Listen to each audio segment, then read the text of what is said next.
내일부터 큐티 부문이 마가복음으로 바뀝니다. 자, 마가복음은 마가가 썼는데 이 마가는 예수님의 제자가 아니에요. 그래서 대부분 신약 성경은 예수님의 제자이거나 이런 사람이 쓰는데 마가는 예수님의 제자가 아니었는데도 마가복음을 기록했습니다. 마가복음은 그 베드로의 그 영적인 아들. 그래서 마가복음은 베드로의 설교의 영향을 많이 받아서 기록된 것을 볼 수 있고요. 그다음에 바나바라고 아시죠? 바나바의 친척이다 이렇게 볼 수 있습니다. 그래서 마가복음의 특징은 그 예수님의 출생 기사가 안 나와요. 그다음에 세례 요한의 출생 기사도 안 나와요. 이렇게 다 축약이 돼갖고 빨리빨리 진행되는 그래서 행동 복음이다라는 특징을 가지고 있거든요. 근데 유대인은 그러니까 그 마가복음을 누구를 대상으로 썼느냐에 따라서 이제 특징이 달라지는데 유대인들은 구약의 전통에 대해서 관심이 많아요. 그런데 마가복음은 그런 것을 기록하지 않았고 그다음에 헬라인은 철학적인 것에 관심이 많거든요. 그런데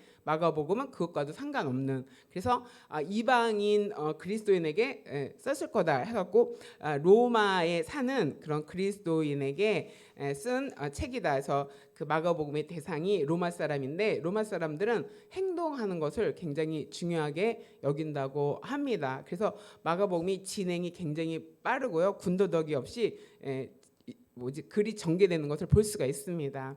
자, 그런데 내가 전도자인가 이런 생각이 들잖아요. 복음 전도자가 어떤 사람인가를 이렇게 나눌 건데요. 하나님께서 저에게 신학을 공부하기 전에 선명하게 기도할 때 복음 전도자다 이런 마음을 주셨어요. 평생 잊을 수 없을 만큼 아주 선명하게. 그러니까 중요하니까 하나님께서 그렇게 나에게 전도자로 부르셔서 그때만 해도 복음 전도자는 말을 못 들었어요. 목사님, 선교사님, 또 뭐 그 교사 막 이런 얘기를 많이 들어봤지만 복음 전도자란 말이 이렇게 익숙하지 않았거든요. 근데 이제 외국의 경건 서적을 읽으면서 거기 이제 프로필에 보면은 부흥사, 복음 전도자 막 이런 타이틀이 있더라고요. 그래서 복음 전도자라는 그런 타이틀이 있구나. 그리고 에베소서에 보면 복음 전도자라는 말이 나옵니다. 근데 하나님께서 이렇게 복음 전도자다라는 마음을 주시고 제가 신학교를 갔는데 이 복음 전도자라는 말과 신학교 공부하는 게 이제 매치가 안 됐어요. 매치가 안 됐는데 신학교 들어가서 계속 마음에 복음이 뭐지? 이런 마음이 막 그 물음이 일어나갖고 그러면 복음은 이런 거지라고 딱 대답을 해야 되는데 대답을 못 하겠더라고요. 그래서 아니 내가 예수님을 이렇게 오래 믿었는데 복음이 이런 거지라고 말을 못 한다는 것은 좀 말이 안 된다 하면서 그때부터 이제 복음이 뭔지를 이제 준비하고 연구해서 한 4, 5년 걸렸어요. 4, 5년 걸려서 이제 알고 보니까 복음은 예수 그리스도다. 예수다. 한 문장. 복음은 예수다. 예수가 복음이다. 이 한 문장이라도 그러니까 공부하고 나니까 이 한 문장으로 딱 정리가 되는 거예요. 그런데 복음은 예수다라는 말을 정의하기 위해서 그 안에는 4년간 창세기서부터 요한계시록까지 공부를 쭉 하면서 하나로 이렇게 연결되는 그런 것을 제가 봤어요. 그래서 창세기서부터 시작해서 계시록까지 전체를 성경을 공부하게 됐고 그렇게 공부하고 나니까 어떤 생각이 드냐면 여러분 퍼즐 알죠? 큰 판에 퍼즐 맞추기가 있잖아요. 그 퍼즐 조각이 굉장히 많잖아요. 그런데 창세기서부터 계시록까지는 그런 어떤 큰 하나의 그림인데 거기가 퍼즐로 연결되어지는 거예요. 그런데 우리는 교회를 다니면서 조각조각 알고 있는 거예요. 조각조각 알고 있던 것이 한 줄로 이렇게 꿰어지는 그래서 큰 퍼즐의 그림이 완성되는 것을 제가 경험을 했습니다. 그래서 여러분도 교회를 오래 다녔기 때문에 이런저런 것을 굉장히 많이 들었을 거예요. 그런데 어느 날 그게 통합되는 역사가 일어나길 바랍니다. 그래서 이런 그림이구나. 전체 그림 한 장으로 성경이 이루어졌구나. 그게 복음이다. 이렇게 정리가 되기를 바랍니다. 그래서 예수가 복음이다. 복음은 예수다라는 그 한마디 안에는 4년의 그 노력이 그 안에 들었다. 그러니까 복음은 예수다라는 말하는 것이 쉬운 것은 아니다. 그러니까 그냥 듣고 예수다라고 말할 수 있지만 그 전체의 흐름과 또 분위기를 알려면은 공부가 좀 필요하다라는 것을 기억하시기 바랍니다. 그래서 그때부터 이제 복음에 대해서 공부를 하면서 이제 오늘날까지 왔잖아요. 그래서 저는 복음 전도자라는 그런 개념이 확실해요. 그렇다면 여러분은 나도 복음 전도자인가? 막 이런 생각이 들 수 있잖아요. 나는 이제 복음 전도자로 특별히 부르심을 받아서 이 일을 전문적으로 하긴 하지만 예수님께서 마지막 부활하고 승천하시면서 지상 명령을 주시죠. 마지막 예수님의 유언, 마지막 유언이 마태복음 28장에 19절 20절에 나오는데 뭐라 그러냐면 너희는 가서 모든 민족에게 아버지와 아들과 성령의 이름으로 세례를 주고 내가 너희에게 분부한 것을 가르쳐 지키게 하라. 그러니까 세례를 주고 가르쳐 지키게 하라. 복음을 전해라. 이게 예수님의 마지막 명령이거든요. 너희도 복음을 전하는 자가 되라 하는 것은 특별한 누구만 하는 것이 아니라 우리 모두가 그런 복음 전도자로 부름 받았다는 것을 여러분이 기억하시기 바랍니다. 그러면 오늘 본문을 통해서 복음 전도자는 어떤 사람인가 한번 알아보면서 난 이렇게 준비가 됐나? 또 나는 이런 건 준비가 됐는데 이건 내게 또 좀 미흡하지 않나 하는 자기 점검하는 시간이 되길 바랍니다. 자, 마가복음 1장 1절 읽습니다. 시작. 하나님의 아들 예수 그리스도의 복음의 시작이라. 아멘. 마가복음은 이렇게 한 줄로 시작이 돼요. 하나님의 아들 예수 그리스도의 복음의 시작이라 하고 딱 시작이 돼요. 다른 복음서에 보면 그 예수님의 탄생 그런 기사 또 세례 요한의 탄생 기사하고 쭉 길게 나오는데 다 생략이 됐어요. 그래서 중요한 것만 딱 본론으로 들어가는 그런 모습을 볼 수가 있어요. 자, 여기서 보면은 예수라는 글자 양옆에 수식어가 있죠. 단어 2개가 있는데 예수는 어떤 분이냐? 하나님의 아들이다. 이렇게 이야기하고요. 예수는 어떤 분이냐? 그리스도다. 이렇게 말하는 거고요. 또 세 번째는 예수는 복음의 시작이다. 이렇게 정리할 수 있습니다. 그러면은 이것은 그 당시 마가복음은 AD 70년 정도에 기록이 됐고 복음서 중에서 가장 빨리 기록이 됐거든요. 그러면 예수님이 십자가에 못 박혀 죽으신 후에 그러고도 한참 후에 기록이 됐죠. 그래서 이 당시에 사람들이 그러니까 예수님이 돌아가시면서 그 앞에서 신앙 고백하는 많은 사람들이 있었거든요.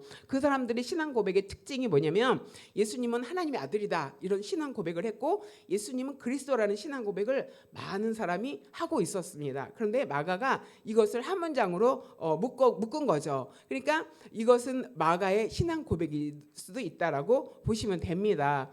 그러면 신앙 고백에 필요한 것은 예수가 하나님의 아들이라는 고백이 있어야 된다는 거죠. 그래서 예수님이 하나님의 아들이라는 주장 때문에 예수님이 십자가 못 박혀서 신성모독죄를 범했다 이렇게 말하거든요. 예수님이 자신도 나는 하나님으로부터 보냄받은 자다 이렇게 얘기를 했거든요. 그래서 예수님은 하나님의 아들. 그래서 예수님은 하늘에 계셔서 하나님의 아들로서 계셨는데 육신의 몸을 입고 이 땅에 오신 분이다. 그래서 예수님이 이렇게 말했어요. 나는 하나님에게 본 것과 하나님으로부터 들은 것만 전한다. 나는 자의로 내 말을 내 생각을 너에게 전하지 않는다. 이건 뭐냐면 예수님이 하나님의 아들로서 하늘에 계시면서 이 땅에서 과거와 현재와 미래에 하나님을 본 사람은 아무도 없어요. 예수님이 하나님과 함께 계셔서 하나님을 보고 하나님을 알고 있다가 이 땅에 육신을 입고 오신 거죠. 그러면 예수님을 통해서 하나님의 나라가 예수님을 통해서 하늘 문이 열리는 거예요. 하나님의 나라가 이 땅 가운데 임하는 거죠. 예수님이 통로가 된 것을 볼 수가 있습니다.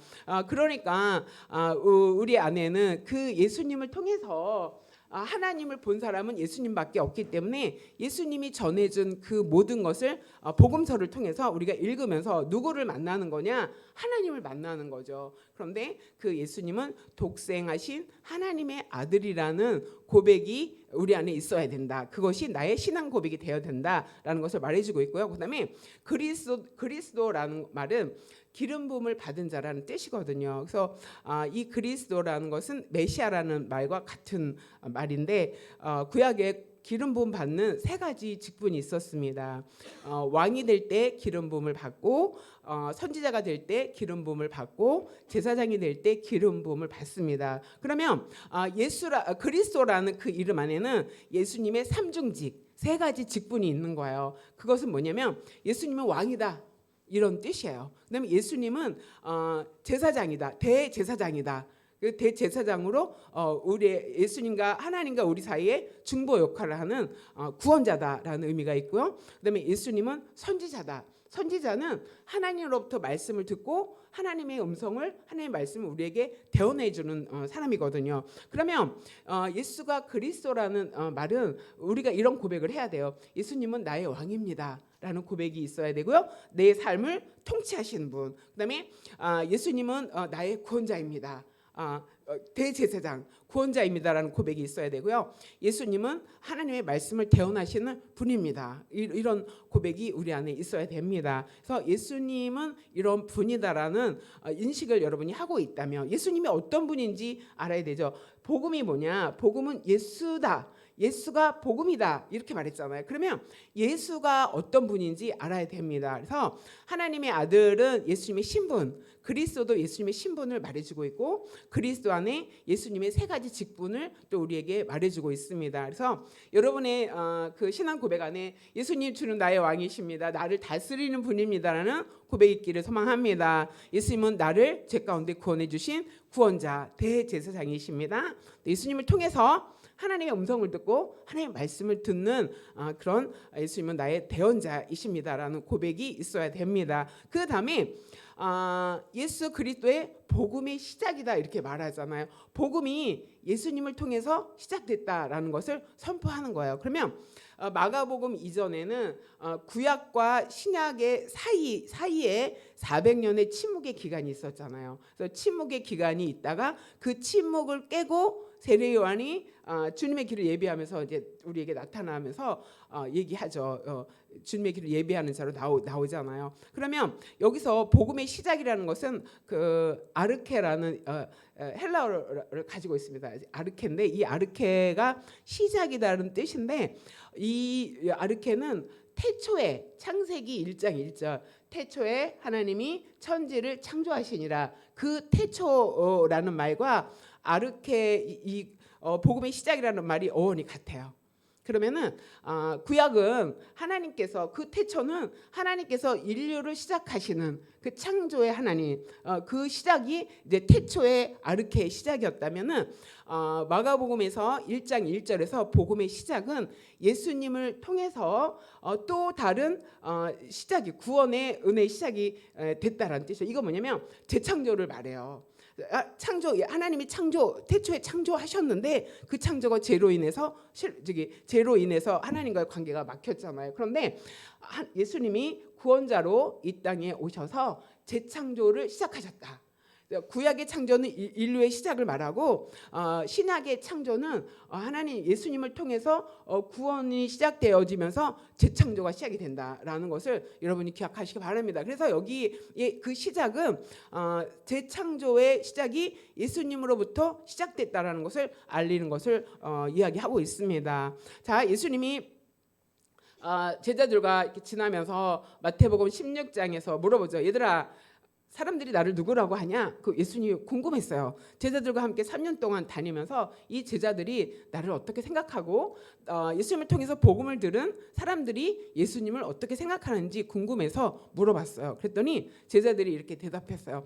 사람들이 나를 누구라고 하느냐라고 물었을 때 사람들이 예수님은 엘리야라고 합니다. 이렇게 말했어요. 또 어떤 사람은 예수님은 죽은 세례 요한이 다시 살아나신 분이라고 말합니다. 이렇게 얘기를 했어요. 그러니까 사람들이 예수님은 알긴 알았지만 정확하게 알지 못했다. 어렴풋이 구약의 예언이 됐거든요. 엘리야와 같은 사람이 이 땅에 오실 거다. 그래서 그 엘리야를 생각했고 세례 요한이 등장했을 때 사람들이 세례 요한이 메시아가 아닌가라는 생각을 많이 하고 세례 요한에게 굉장히 희망을 많이 걸었거든요. 그런데 그 세례 요한이 헤롯에 의해서 목이 잘려서 죽게 되잖아요. 그러니까 사람들이 세례 요한이 살아났다 이렇게 말합니다라고 말했을 때 예수님이 그러면 너희는 내 제자 나와 함께했던 너희는 나를 누구라고 생각하느냐라고 물었을 때 마태복음 16장 16절이 베드로의 신앙 고백입니다. 베드로가 대답하여 이르되 주는 그리스도시요 살아계신 하나님의 아들입니다라는 고백을 하죠. 자, 마가의 신앙의 고백과 베드로의 신앙의 고백이 일치하죠. 자, 일치하죠. 그리스도시다. 그다음에 살아계신 하나님의 아들이다. 그래서 전도자는 어떤 사람이냐면 신앙의 고백이 있어야 되는데 바른 신앙의 고백이 있어야 돼요. 우리가 교회를 다니지만 저는 그렇게 오랫동안 교회를 다녔는데 복음이 뭐지라고 그 물음이 왔을 때 정확하게 말을 못했거든요. 제가 공부하고 난 다음에 내가 그 핵심을 몰랐구나. 그냥 복음의 언저리에 있었구나. 그리고 그때 내가 복음의 핵심을 정확히 알지 못하면서 복음을 전한다고 사역자를 했던 그 시절이 생각이 나면서 너무 미안한 거예요. 내가 이렇게 모르고 설교를 그동안 그렇게 몇 년 동안 했구나 하고 되게 참 부끄럽다. 그리고 굉장히 미안하다라는 생각을 많이 했거든요. 자, 이렇게 엘리야다, 그다음에 세리 요한이다, 뭐 틀리진 않죠. 그런데 정확하진 않죠. 그러니까 바른 신앙의 고백은 예수가 하나님의 아들이심을 고백할 줄 알아야 되고요. 예수가 그리스도이심을 고백할 줄 알아야 되고요. 예수님을 통해서 재창조가 지금 시작됐다는 것을 고백할 줄 알아야지 바른 고백이라는 것을 여러분이 기억하시기 바랍니다. 그래서 하나님이 우리를 복음 전하는 가서 복음을 전해라 이렇게 말하셨잖아요. 복음 전하는 전도자가 되려면은 이런 바른 신앙의 고백이 우리 안에 있어야 된다는 것을 여러분이 잘 기억하시고 복음은 예수인데 예수가 누구냐라고 할 때 이런 설명을 할 수 있을 정도로 준비되는 저 여러분이 되시길 바랍니다. 아멘. 그 다음에 두 번째로는 마가복음 1장 2절에 선지자 이사야 그래 보라 내가 내 사자를 내 앞에 보내노니 그가 내 길을 준비하리라. 광야에 외치는 자의 소리가 있어 이르되 너희는 주의 길을 준비하라. 그의 오실 길을 곧게 하라. 기록된 것과 같이 세례 요한이 광야에 이르러 죄 사함을 받게 하는 회개의 세례를 전파했다 이렇게 말하죠. 자, 마가가 이사야의 글을 구약의 말씀을 인용하는 것을 볼 수가 있습니다. 이사야에게 하나님이 말씀하셨죠. 하나님이 내가 내 사자를 내 앞에 예수 그리스도 앞에 보내겠다. 그가 내 길, 예수님의 길을 준비할 것이다. 그가는 누구예요? 세례 요한이죠. 세례 요한을 하나님이 예수님이 오시기 전에 준비하셔서 그를 먼저 길을 곧게 하는 자로 보내시겠다는 거죠. 세례 요한이 예수님보다 6개월 먼저 태어났어요. 그리고 세례 요한이 예수님보다 먼저 사역을 시작을 했습니다. 자, 그러니까 그 세례 요한이 이제 예수님의 길을 복음을 준비하는 자로 하나님 앞에 설 것이다라는 그 예언이 있었는데 그의 말과 똑같이 3절에 광야에 외치는 자의 소리가 있어 이르되 너희는 주의 길을 준비하라. 세례 요한이 사람들에게 전하는 말씀이에요. 주님의 길을 준비하라. 주님이 오실 길을 곧게 하라. 이렇게 말씀했습니다. 자, 여기서 보면은 세례 요한이 어떤 사람이었다? 주님의 길을 준비하는 사람이었다라는 것을 볼 수가 있어요. 자, 구약은 어떤 책이냐면은 예수님이 오실 것이다. 예수님이 오실 것이다. 메시아가 오실 것이다 라고 전한 그 핵심을 이루는 구약의 메시지가 예수님이 오실 것이다. 장차 오실 것이다 라는 메시지가 구약의 메시지예요. 그러면 신약의 메시지는 뭐냐면 예수님이 오셨다. 구약에 예언된 말씀에 예언된 그 예수님이 오셨다. 그래서 세례 요한이 지금 예수님이 오셨다. 그분은 내 뒤에 오실 건데 나는 그분의 신발 끈을 묶을 수 있을 자격도 없는 사람이다. 그런 만한 자격이 없다라고 하면서 예수님이 오셨다 하는 것을 선포하고 있는 것을 볼 수가 있습니다. 그러면 신약에는 오신 예수님을 전했다면 현대 오늘날 우리는 어떤 예수를 전해야 되냐? 다시 오실 예수를 전해야 됩니다. 예수님이 다시 오신다. 초림하신 예수님이 어떻게 한다? 재림하신 날이 오신다. 그래서 오늘날 우리가 전해야 될 메시지는 예수님이 어떤 분이다라는 것을 전하면서 그 예수님이 다시 오실 것이다. 예수님이 재림하실 것이다 라고 전해야 될 메시지가 우리의 메시지인 것을 여러분이 기억하시기 바랍니다. 자, 그런데 여기 보면은 광야에서 외치는 자의 소리가 있다 이렇게 나오죠. 그런데 4절에 보니까 세례 요한이 광야에 이르렀다. 그러니까 이사야가 광야에서 세례 요한이 복음을 외칠 것이다라고 예언했는데 4절에 세례 요한이 광야에 이르렀다 이렇게 말합니다. 그래서 여기서 광야는 어떤 곳이냐면은 언약이 있었던 곳, 그죠? 이스라엘 백성이 출애굽하고 광야에서 그 시내산에서 십계명을 받잖아요. 십계명을 받으면서 이 십계명은 언약이에요. 이 십계명은 지키면 너는 내 백성이 되고 나는 너의 하나님이 될 것이다라고 말씀하신 곳이죠. 그러니까 세례요한이 광야에서 복음을 전한다는 뜻은 언약이 있던 곳으로 많은 백성을 부르는 거예요. 이 광야로 다시 모여라. 다시 모여서 여기서 뭐하다? 하나님의 복음을 다시 듣자. 하나님과 우리가 맺었던 그 언약을 맺었던 것을 다시 시작하자라는 의미가 여기 있습니다. 그런데 또 이 광야는 어떤 곳이냐면 유대인의 현재 상황이 로마의 종살이라고 있었죠. 옛날에는 애굽의 종살이 하다가 해방을 받고 출애굽을 했는데 현재는 로마의 종살이를 또 하고 있는 거예요. 그랬더니 이 유대인의 삶이 영적으로 아주 피폐하고 공고한 삶을 이루고 있어요. 왜냐하면 400년 동안 세례 요한이 이 복음을 외치기 전에, 예수님이 오시기 전에 400년 동안 하나님은 꿈으로도 선지자에게 아무 말씀도 하지 않았다 이렇게 말하거든요. 그랬더니 하나님의 음성을 듣지 못하기 때문에 너희가 물이 없어서 공고한 것이 아니라, 먹을 양식이 없어서 공고한 것이 아니라 하나님의 말씀을 듣지 못했기 때문에 너희가 공고하다 이렇게 말하잖아요. 마찬가지로 이스라엘 백성이 종교 지도자는 있긴 하지만 그들을 통해서 영적으로 충분한 공급을 받지 못했기 때문에 굉장히 영적으로 기갈한 상태, 갈급한 상태. 그러니까 세례 요한이 등장하자마자 온 유대가 다 모였다 이렇게 말하거든요. 막 그 기다렸다는 듯이 왔어요. 그러니까 이 광야는 영적으로 아주 공고한 상태를 말해주고 있고요. 또 유다의 그 나라의 정치적인 상황이 또 자유롭지 못한 그런 좀 피폐한 그런 정치적인 상황을 광야가 말해주고 있어요. 그런데 그 광야에서 누가 외쳤냐? 세례 요한이 외쳤어요. 뭘 외쳤냐?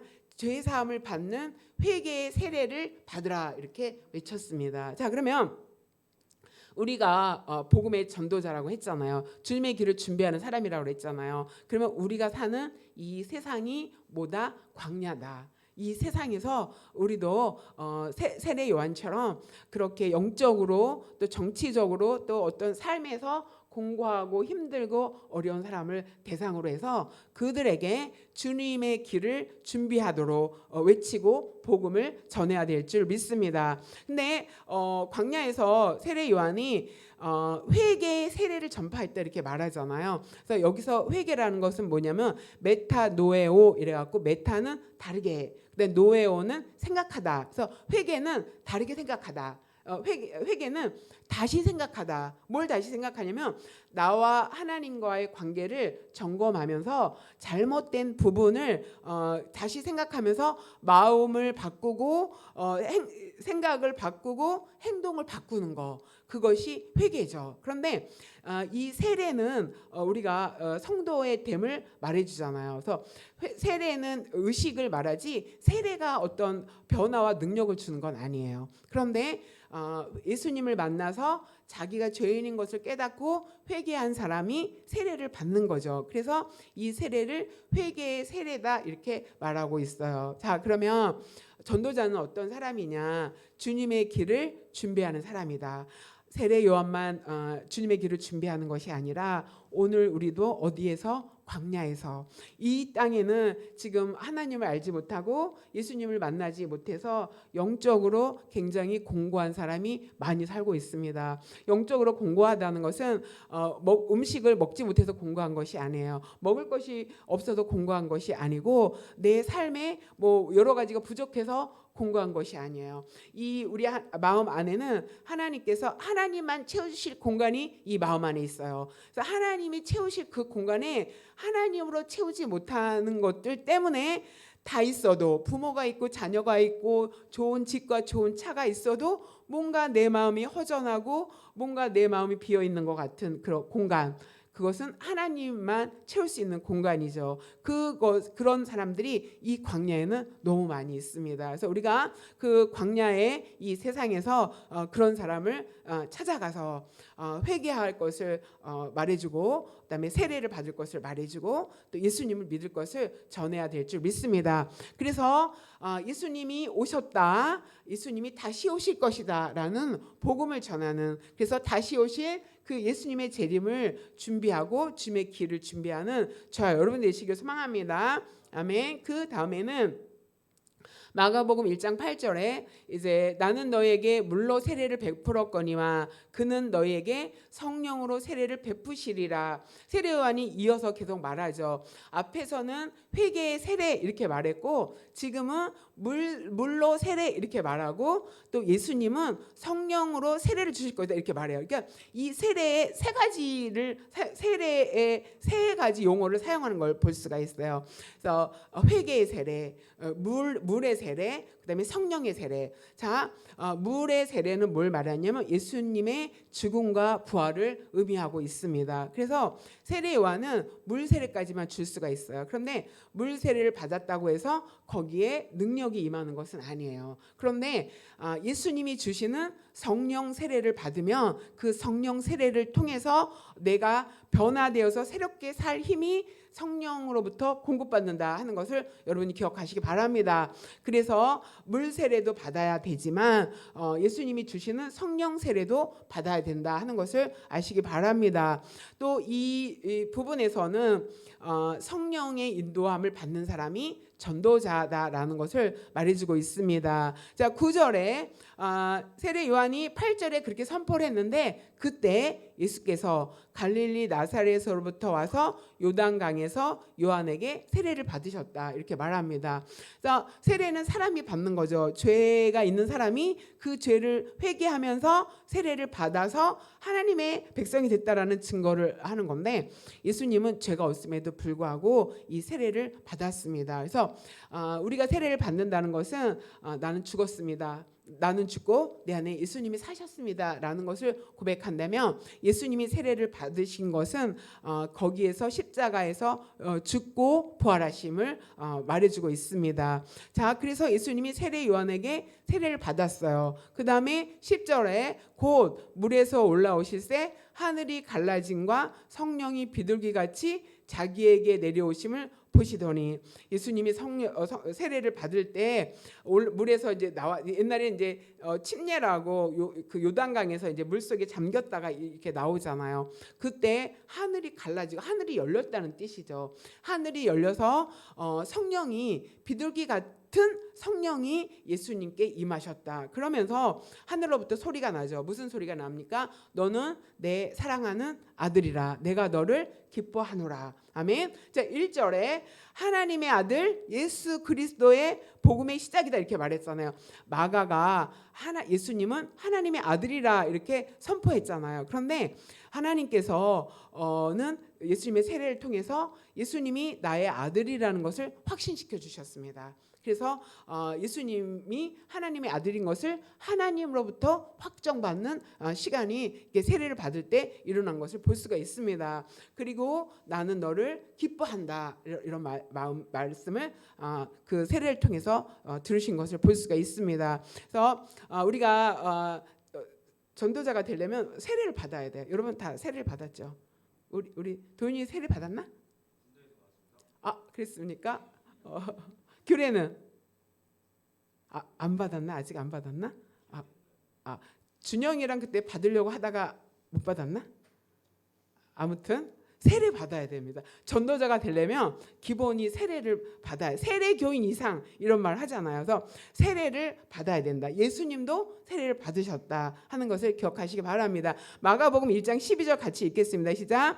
성령이 곧 예수를 광야로 몰아내신지라 광야에서 40일을 계시면서 사단에게 시험을 받으시며 들짐승과 함께 계시니 천사들이 수정 들더라. 아멘. 자, 예수님이 광야로 갔는데 누가 몰았다? 누가 광야로 몰았다? 성령님이 예수님을 광야로 몰았어요. 자, 그러면 광야는 어떤 곳이냐? 광야는 성령님이 계시는 곳, 그 다음에 광야는 사단이 있는 곳, 광야는 들짐승이 있는 곳, 광야는 천사도 있는 곳, 이렇게 볼 수가 있죠. 자, 이렇게 광야는 어떤 곳이에요? 시험이 있는 곳이잖아요. 그래서 이스라엘 백성이 광야에 있을 때 하나님께서 뭐라 그랬어요? 연단한다. 너희를 훈련하기 위한 곳이 광야다, 이렇게 말씀하셨잖아요. 그래서 광야는 하나님께 훈련받는 곳이기도 하지만 광야는 사단에게 시험도 받는 곳이다라는 것을 여러분이 기억하시기 바랍니다. 자, 성령님은 때로는 우리를 이렇게 광야로 몰아서 어려운 시험 가운데 거하게도 하신다. 뭘 위해서? 영적인 훈련과 영적인 유익을 위해서. 이렇게 시험과 어려움을 많이 당하면 이렇게 내적으로 단단해지잖아요. 그러기 위해서 성령께서 우리를 그렇게 광야로 몰아내실 때도 있다라는 것을 기억하시기 바랍니다. 여기서 광야의 의미는 여러 가지가 있죠. 이스라엘 백성은 광야에 40년 동안 어땠어요? 실패했죠. 1세대는 실패해서 가나안에 못 들어갔어요. 그런데 예수님은 이 광야에서 얼마 계셨다? 40일 계시면서 금식하시면서 기도하셨습니다. 자, 이 40일의 의미가 많은데 40일은 굉장한 고난을 뜻해요. 모세가 율법을 받기 위해서 시내산에 가서 40일 동안 밤낮 물도 마시지 않고 먹지도 않고 하나님 앞에 있었죠. 2번이나 있었어요. 그런 40일. 또 이스라엘 백성이 40년 동안 광야에서 살았죠. 자, 그런데 이 예수님께서는 40일 동안 광야에서 금식하면서 자, 누구를 만났어요? 사탄을 만났죠. 이게 사탄의 시험이 있는 곳, 사탄의 시험이 있는 곳인데 예수님은 이 사탄의 시험에 이겼다, 졌다? 이기셨다. 이스라엘 백성은 40년 광야에서 졌어요. 그렇죠? 유혹에 의해서 또 어떤 불평에 의해서 실패했어요. 실패했는데 예수님은 그 광야에서 나가서 사탄의 시험을 받을 때 승리하셨어요. 사탄이 3가지 시험을 했죠. 배고프니까 이거 돌을 떡으로 만들어 봐라. 또 높은 곳에 가서 뛰어내려라. 능력 시험을 했고, 그다음에 높은 곳에 데리고 가서 나한테 절해라. 그러면 너에게 권세와 명예를 주겠다. 이렇게 말씀하셨잖아요.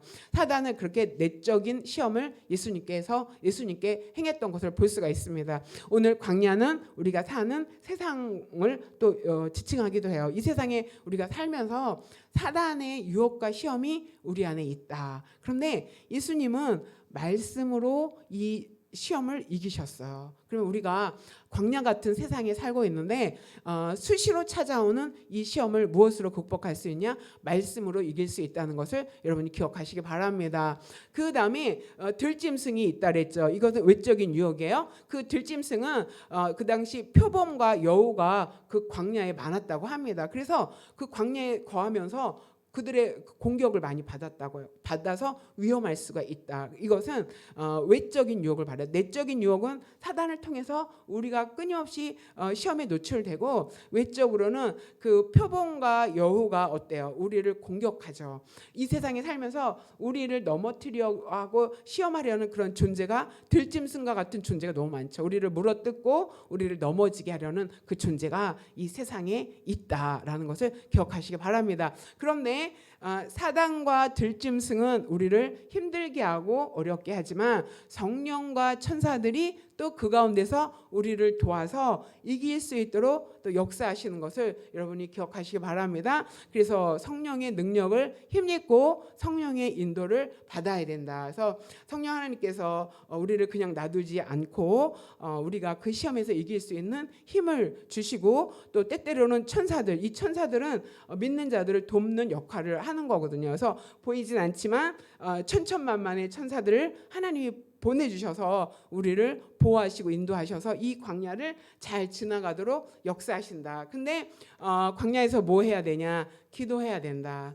할 수만 있으면 예수님처럼 금식하면서 기도할 수 있어야 된다. 말씀이 준비가 되어야지 이 시험에서 말씀으로 승리할 수 있다는 것을 말해주고 있습니다. 자, 복음 전도자가 어떤 사람이냐 이렇게 말씀을 생각했는데, 세 번째로는 성령의 인도를 받는 사람이 복음 전도자라는 것을 여러분이 기억하고, 저와 여러분을 하나님께서 복음 전도자로 부르셨습니다. 우리가 성령의 인도함을 통해서 이 광야 같은 곳에서 주님의 길을 예비하고 또 바른 신앙의 고백을 하면서 하나님의 부르심에 합당한 삶, 또 하나님 앞에 인정받는 복음 전도자로 쓰임받게 되기를 소망합니다. 아멘. 자, 이제 함께 기도하는 시간을 갖도록 하겠습니다. 말씀을 생각하면서 기도할 때, 하나님, 내 안에 바른 신앙의 고백이 있는 전도자가 되게 하소서. 또 주님의 길을 준비하는 전도자가 되게 하소서. 또 성령의 인도함 받는 그런 전도자가 되게 해달라고 우리가 기도하시고요. 그 다음에 나오는 주제 기도 가지고 함께 기도하는 시간을 갖도록 하겠습니다. 기도하겠습니다. 하나님 아버지, 감사합니다. 성령 하나님께서 오늘 또 이렇게 귀한 말씀을 듣게 하시고 또 하나님 앞에 예배할 수 있는 아버지 자리로 부르셔서 감사를 드립니다. 하나님께서 우리로 가라, 모든 민족에게 가서 복음을 전하라고 마지막 예수님의 명령을 우리에게 하시고, 마지막 예수님의 부탁을 우리에게 하시고, 마지막 예수님의 유언과 같은 말씀이 가서 복음을 전하라고 말씀하신 것을 기억하며, 우리 모두가 주님 앞에 복음 전도자로 부름을 받았음을 기억하며 하나님 앞에 아버지 전도자로서의 삶을 살게 되길 원합니다. 우리 안에 예수는 하나님의 아들이시오 그리스도시라는 것을 고백할 수 있는 바른 신앙의 고백을 허락하여 주시고, 또 하나님 앞으로 오실 그 예수님의 재림의 길을 준비하며 주님의 다시 오실 것에 대하여 우리가 전하는 아버지 전도자로 살게 하여 주시옵소서. 또 그냥 같은 이 세상에 사단의 시험과 들짐승의 아버지 공격이 있는 이곳에 성령의 인도하심과 또 천사들의 아버지 도움과 또 말씀으로 금식하며 기도함으로 승리하며 나가는 우리 모두가 되기를 소망하오니 하나님 역사하여 주시고, 성령 하나님